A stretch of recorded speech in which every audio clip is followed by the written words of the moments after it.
Debemos agradecer la presencia de Frei Beto. Todavía se le nota cansado del largo viaje que ha tenido. Ha madrugado, ha tenido un vuelo de 8 horas, espera en los aeropuertos y sin embargo nos ha dado este tiempo que para nosotros es importantísimo.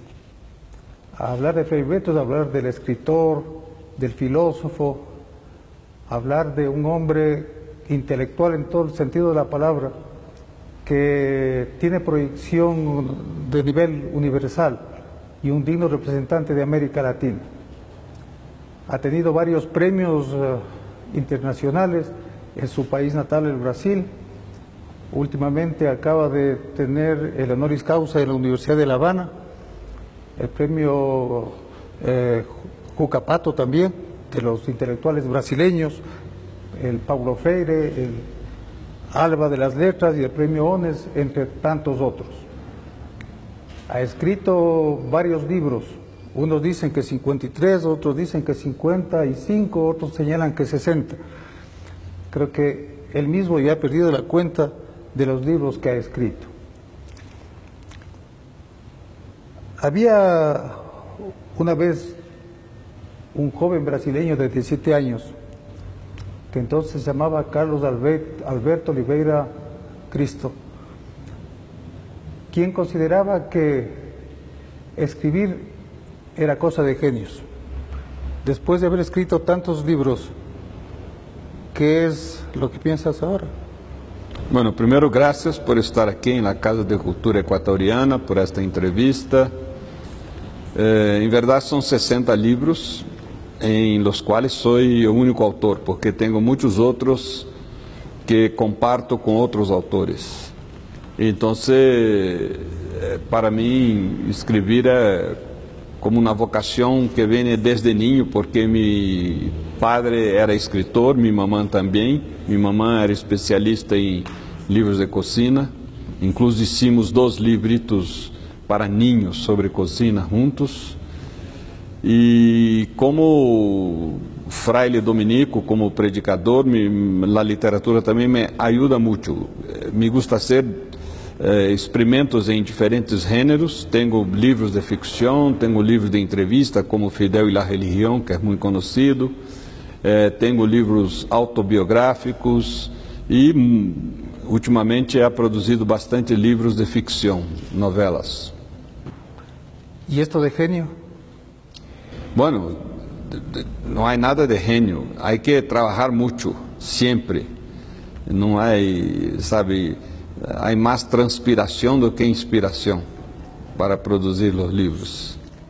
Estamos en compañía de Luis Aunofa, un muy conocido periodista y prestigioso periodista ecuatoriano que también quiere participar en el diálogo. Gracias, Rodrigo, gracias, Frei. Yo quisiera tocar un tema que está vinculado directamente con su estancia aquí en Quito, en esta ocasión, en la Casa de la Cultura, una disertación sobre un problema que tiene carácter, yo diría, universal, que es el cambio climático. El cambio climático y sistema económico, ese es el tema de su disertación. Y yo quisiera comenzar planteándole como antecedente lo siguiente. Vemos que el tema, la preocupación sobre el cambio climático es una preocupación que data de hace muchísimos años, yo diría de hace casi medio siglo, ¿no? Organizaciones, los propios gobiernos, la sociedad civil han venido preocupándose y un ejemplo de eso son las famosas COP, las conferencias de las partes que se vienen realizando periódicamente desde hace muchos años. Copenhague, en México, en Johannesburgo y recientemente en París.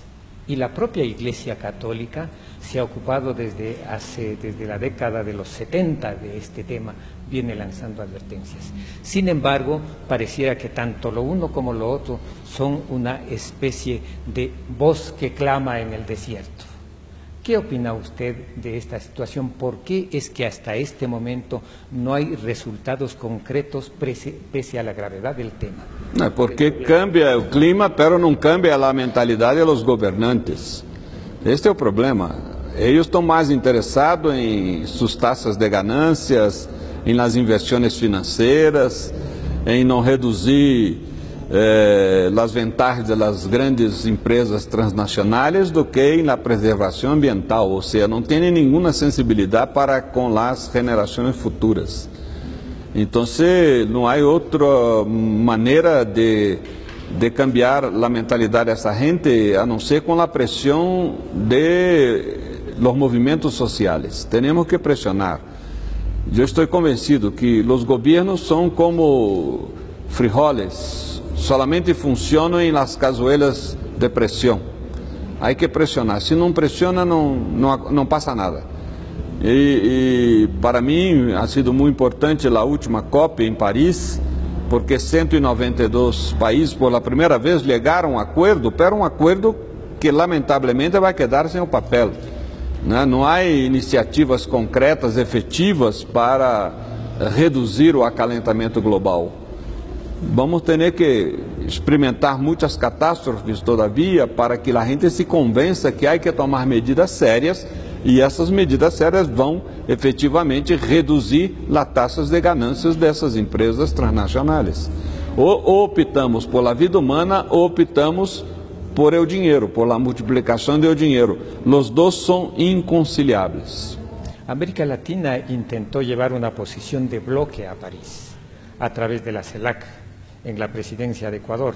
Ecuador hizo un esfuerzo que me parece bastante interesante en ese campo y sin embargo tampoco se logró que, pienso yo, que América Latina pesara en la conferencia de París. ¿Qué es lo que hay que hacer entonces en adelante con todas estas experiencias?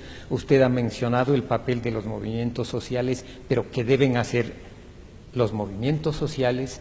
¿Qué deben hacer regiones como América Latina para enfrentar este tema de manera efectiva? Primeiro, a América Latina deveria ter vergonha em la cara, porque há governos que hablam de medidas e não tomam nenhuma.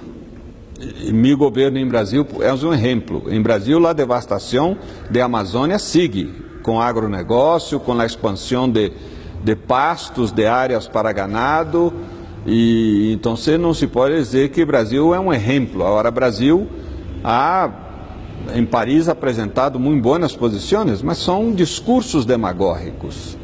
E nós temos que dizer isso claramente. Não podemos seguir com esse discurso demagógico. Por exemplo, a proteção dos pueblos originários, dos pueblos indígenas. Como está isso? Da proteção de suas reservas de terras, de seus mananciais. Qual é a valorização que efetivamente nossos governos dão a esta gente? Não, muitas vezes tenho a impressão que mesmo governos progressistas miram a los indígenas como gente imprestável, que não trabalha, que não produz, e portanto não há que tomar medidas efetivas para preservá-los. Esse é um problema. Temos uma mentalidade que está muito envenenada por la lógica capitalista de sacar proveito e não de preservar a vida e a vida em seu conjunto, com toda a natureza. Por isso me parece que muito mais importante que todas as COPs foi a encíclica do Papa Francisco, Alabanza Sea, Laudato Si, em latim. Essa encíclica ha sido o primeiro documento, e isso não é uma opinião somente minha, é a opinião de Edgar Morin, que não é cristiano, não é crente, que é o primeiro documento na história, desde que se habla de ecologia, que vai às causas da devastação ambiental, que apunta às causas, porque os documentos em geral tratam de los efeitos, mas não apuntam quem são os responsáveis por essa desgraça. E o Papa vai e põe o dedo na herida. Isso é muito importante. Toda a gente deveria ler esse documento, o cuidado da casa comum, assim se chama. Todo esto tiene que ver con la cultura, por supuesto. Hay muchos gobiernos que hablan de que la cultura es un agente vital del cambio. Sin embargo, no lo hacen o tienen muy poca atención por la cultura. ¿Cuál es el precio que deben pagarse, que están pagando por esto? Bueno, o problema é que a cultura tem este poder de cambiar mentalidades, pessoas, atitudes. O problema é que hoje o que temos em geral em la grande mídia não é cultura, é mero entretenimento. Cultura é tudo aquilo que liga a nosso espírito, enriquece nosso espírito e nossa consciência. Pero o que a gente mira na internet, na televisão, 80, 90% é mero entretenimento. Entretenimento não toca o espírito e a consciência, toca os 5 sentidos, sendo em que aí 2 são reais, a visão e a audição. Porque não interessa ao sistema que a gente tenha consciência crítica. Então, as películas, sabe, essas coisas que vêm de Hollywood, tudo são entretenimento, não criam uma mentalidade crítica. E sem esta mentalidade crítica, não vai haver cambios. Porque toda a máquina publicitária, midiática, não está em função da informação e da cultura, está em função do consumismo. Los gobiernos, algunos izquierdistas, tienen claro esta situación y este diagnóstico. Sin embargo, no lo hacen. Y yo insisto, ¿cuál es el precio que están pagando por no modificar su conducta frente al apoyo amplio que tienen que dar a la cultura en términos... Não, eles pagam o preço da incoerência personal. Agora, a gente que é vitimizada por essa situação, por esse desequilíbrio ambiental, paga com a vida, porque isso tem consequências na vida biológica mesmo. Por exemplo, os tsunamis que ocorrem, sobretudo em Oriente. O passado não registra muitos tsunamis, não provocava tantos danos. E agora cada vez mais é o descongelamento das calotas polares. São todos fatores que cada vez mais estão afetando populações e populações, em geral a população pobre, que não tem sistemas de defesa para quando Gaia, a natureza, reaciona porque já está cansada de ser violentada por ação humana. São 200 anos de violação humana sobre a natureza. E agora a natureza ha perdido sua capacidade de autorregeneração para resgatar seu potencial de vegetais, animais e tudo isso. É necessário a intervenção humana. E a intervenção humana tem que ser urgente. Usted ha dicho que el Papa Francisco está haciendo una verdadera revolución en la Iglesia Católica. ¿Cuáles son los elementos de la contrarrevolución dentro de la Iglesia Católica? Bueno, a contrarrevolução é porque há setores da Igreja que são dominados todavia pelos conservadores, como a Cúria Romana.